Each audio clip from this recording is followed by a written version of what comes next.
اور اس کا کوئی وہ نہیں ہے, انہوں نے اسی طریقے سے جاری رکھنا ہے چیزوں کو.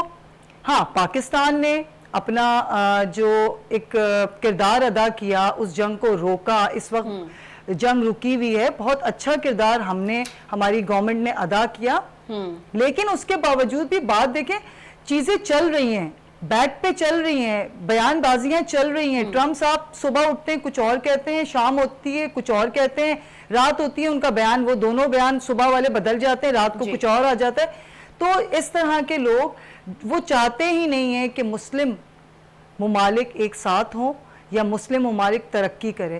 یہ ہم سب کو سمجھ لینا چاہیے. جب ہمارے بھی مسلم جو ممالک کچھ ایسے ہیں جو ہمارے ساتھ نہیں ہیں, جو نہیں کھڑے ہو رہے ہیں, ان کو بھی چاہیے, ان کو بھی ہوش کے ناخن لینے چاہیے کہ جی اب وقت آ چکا ہے کہ ہم سب کو ایک ساتھ ہونا ہوگا, ایک جٹ ہو کے اور مقابلہ کرنا ہوگا, اس فرعونیت کا مقابلہ کرنا ہوگا. جس طریقے سے آپ فلسطین میں دیکھ لیں, آپ لبنان میں دیکھ لیں, آپ تمام مسلم ممالک میں, غزہ میں دیکھ لیں, جس طرح مسلمانوں کو بربریت سے شہید کیا گیا, جس طرح ذبح کیا گیا. ابھی آپ کیس دیکھیں, عید سے پہلے چل رہا تھا کہ جی وہ جو پھانسی دینے والے جو وہ تھے رمضان کے مہینے میں, آپ دیکھیں اتنے سارے لوگ وہاں پہ 1100 لوگوں کو پھانسی دے رہے ہیں, اور بے گناہ لوگ ہیں نا وہ.